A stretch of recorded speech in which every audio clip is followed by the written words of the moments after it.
Queen Corazon. I'm here at the Embassy Suite by Hilton, and we're having our photo shoot from the fashion show of fashion designer Mary Jane Okia. Enjoy! And here we are, the Embassy Suite by Hilton Hotel, and we just had a beautiful photo shoot with fashion designer Mary Jane Okia. And Mary Jane, tell us what's your inspiration for your beautiful fashion designs? My inspiration is seeing people looking fabulous, and especially the ladies. When you look at yourself, building self-esteem and everything, like making people look the way they should look. And in my line, I have all kind of models, like all kind of sizes. We don't do like skinny or having preference in making our outfits. So we have everyone. We have variety. So my inspiration is making you beautiful. That's nice, Mary Jane. Also, I would like to thank beautiful Mary Jane here for my beautiful gown, and of course, I got this award, Miss Noble Model, Miss Noble Global Model 2021 that we just did last week in Glendale. Tell us a little bit about the awards, Mary Jane. Africa meets the world. EMT won awards. Like I mentioned earlier, I love making people look beautiful, and not only that, I love bringing different cultures together, uniting cultures through music, food, and absolutely clothing, fashion. So I get inspired in different angles of life. Every day is a life lesson to me. I learn every day, and making people happy is my number one priority. I cannot make everyone happy, but I can try my best to contribute positively to the world. That's so wonderful, Mary Jane. Also, tell us what's in store in the future. What are your plans for 2022? People, I don't know, Yes. people always ask me that, like, what do you have? I know you have something coming up, because Yes. I'm always having stuff coming up, stuff that we actually add, to the society, to the world. And we just did a fabulous, photo shoot with Star Beer. If you haven't heard that before, Star Beer, yes. Yes. And we're gonna be working, in some more projects. We have a lot of projects coming up soon. So just stay tuned. That's what I can say for now. Because if you ask me, Mary Jane, what are you gonna be doing tomorrow? I cannot guarantee you until you see for yourself. Thank you, Mary Jane. And You're stay welcome. tuned. And thank you for having me. Yes. She's a See queen. ya. How many titles? You have so many Many titles. titles. She's a queen. Miss Yeah. Double Global. She has this podcast. Yes, YouTube I'm coming doing up. a podcast at Queen Corazon Limelight. I'm World Class Beauty Queen USA Ambassador. A lot of different. She has a lot going on too. Yes, Stay thank tuned. you. Stay tuned. That's all we Stay can say. tuned.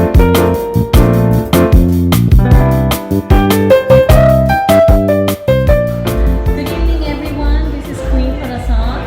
I'm here at the Stars and Brand in Glendale, and I want to congratulate producer and fashion designer Mary Jane Okia for a very successful awards night. And I got my beautiful certificate and also the Queen Trophy, Miss Noble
model, actress, world travel philanthropist. And I'd like to thank my family and friends for your support, and of course, Miss Mary Jane Okia for a very successful event. Congratulations. God bless. Africa beats the World Fashion Award ceremony. God is good all the time. And may He continue to richly bless Mary Jane Okia. Good evening, everyone. This is Queen Corazon, and we are here in Glendale. Congratulations to Mary Jane Okia with a very successful awards night. So, Mary Jane, let us know about this in Africa.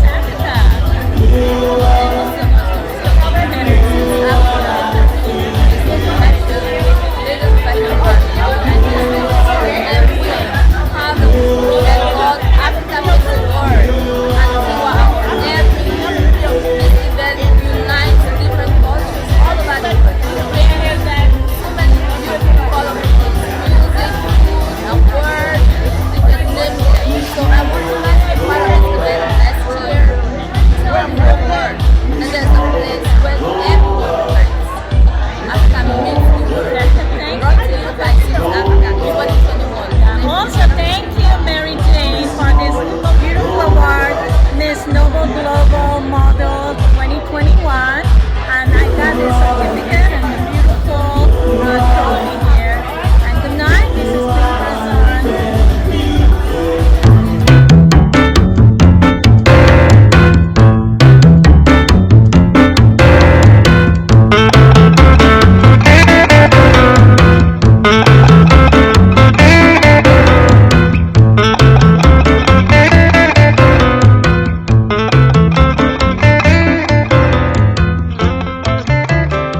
Hello, this is your host, Corazon Ugalde, Yellen, and I'd like to introduce Miss Hilda Tiu Mauro.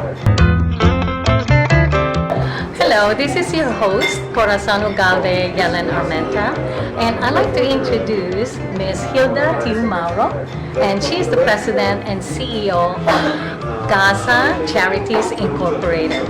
Hello, Hilda. How are you? Oh, pretty good, thank you. And how about you? I am good, thank you. Congratulations, by the way, for your many beauty titles. Thank you. Thank you. So here we are, and I'd like to ask you, Hilda, about your non-profit organization, the Gaza Charities. Tell me how it started and your purpose. Okay, Yes. all right. So, about 2013, I went home to the Philippines to have a reunion with my classmates. That's class 1952, high school. Okay. And then after our event, it was decided that we wanted to have a legacy to remember our get-together and how we can contribute to the community. And most of the retired students, or my classmates, are retired teachers. And they all clamored for a library. And so pretty much education became the focus of our mission. So when I came back to the U.S., they charged me of putting together an organization where we could raise funds to support the building of a library in our city. And that took quite a lot of work. Yeah, but that's how it started, and how I created the nonprofit, because I found out that asking donations is not just a simple, handing the money to somebody. Most of the donors wanted tax deductions for their contributions, and that's pretty much the SOP here in the U.S. Yes. So that's why I started the nonprofit 501c3, which makes me a nonprofit public tax-exempt corporation in the U.S. Well, that's a very good cause indeed. So, tell me more, what kind of library are you planning to build? The library project is really a sort of a combination of a community space, a learning center where children can be taught, things which is outside of what they learn from school. Yes. Yeah, maybe competition, arts competition, whatever projects that are not particularly encouraged in school. So we can enhance that in the Learning Center. And in the particular space that we have created or conceptualized, it's actually having a second floor where we can have computers for use for whoever wants to use it. And mainly our focus is really for the elderly people and the young kids. Because when I went over there, I realized that the children, the little ones, really don't have a place to play and get familiarized with the computers. Yes. And I go to a what we call a internet cafe, and there's one. They rent one computer, and there's like 6 little kids, and that's the image that gave me the idea of pursuing the Learning Center as well, not just the library. Okay, well, that's a real noble cause. So we'd like to also know your beginning, when you first came to the United States and your goals at that time. Well, I came in as a Rotary Foundation Fellow to study cinema and television. That was a segue from my work in the Philippines. I was in radio for about 10 years. And so a more practical way would be to move up, and that will be into filmmaking. So I came here and went to USC to study cinema and television, and eventually ended up with a graduate degree in instructional technology, because then my intentions was not just commercial filmmaking, but more into the idea of instruction.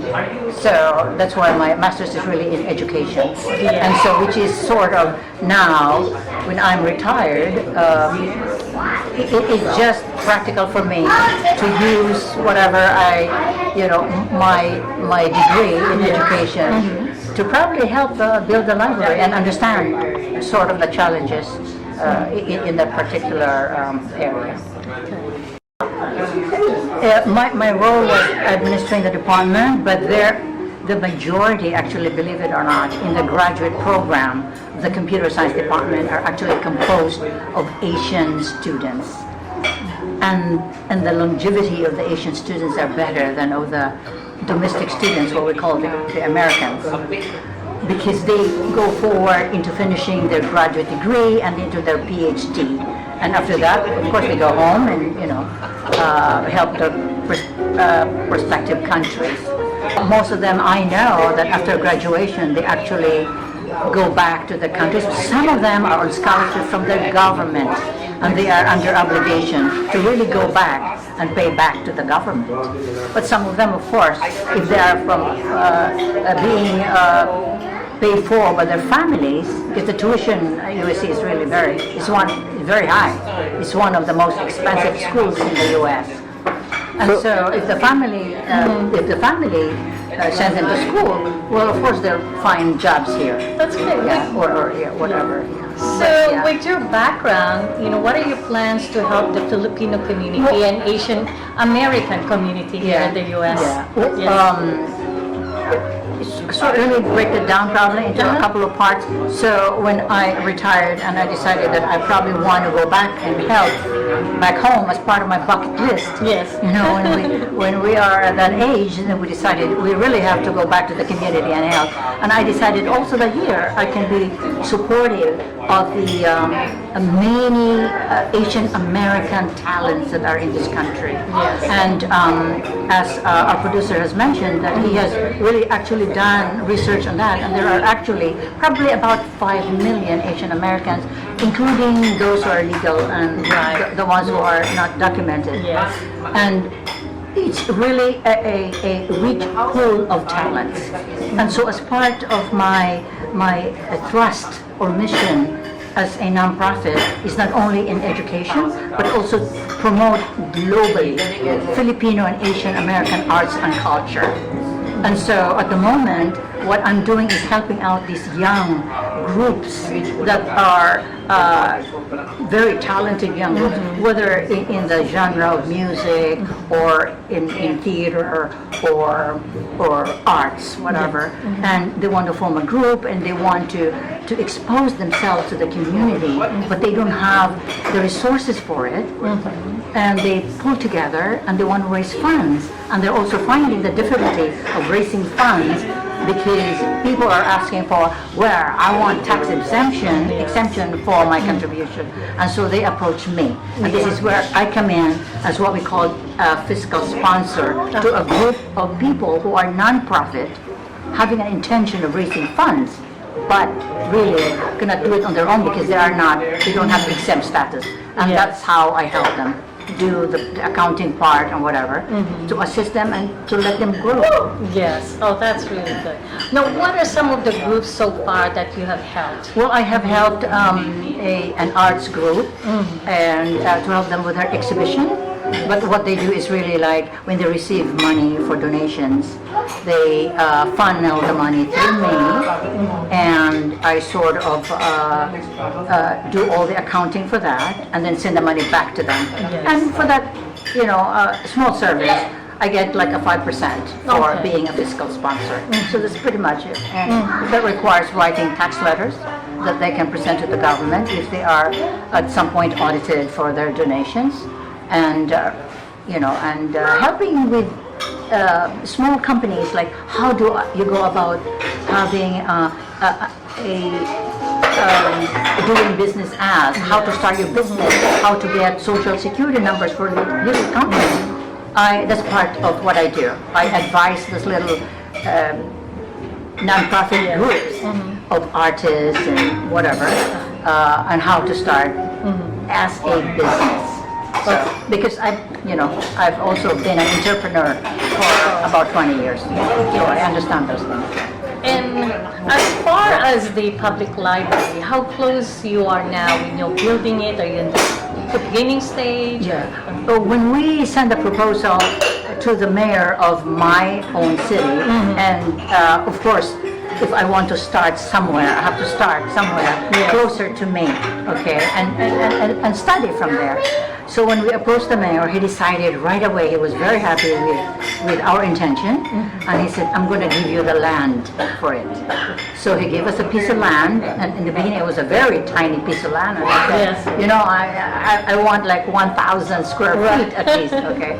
And so he gave it to us, and we raised our funds, and we started digging, and then we got into roadblocks, and mostly it's a political issue, and red tape, and the usual stuff that are obstacles to our project as a nonprofit.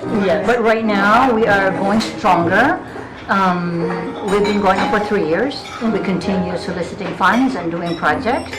And right now I'm solidifying our advisory board. We have a chair, international chair in Japan, who is a professor in the Hiroshima University. And I have another local chair in the U.S. for advisory board, and he's in Texas, and he is in a consulting company to help students get funding to go to college. So that's big. And then we also have one in the Philippines, of course, who is more into the political side of it, who can follow through our plans to talk to government officials, and a person who knows the lingo of the political world, so to speak. And so that's where we are. And right now, the mayor, we're in the process of really pushing for the mayor to write an MOA, and the producer probably understand what it is. It's a memorandum of understanding or agreement. Memorandum of agreement between us and the city, that this is what they're going to do. And in turn, we are supposed to equip the library with furnitures and fixtures and computers and projectors and all those technical stuff to keep the library sort of in a technical level. Because I'm finding that even there's so many older people who are members of the seniors community. They are illiterate, believe it or not.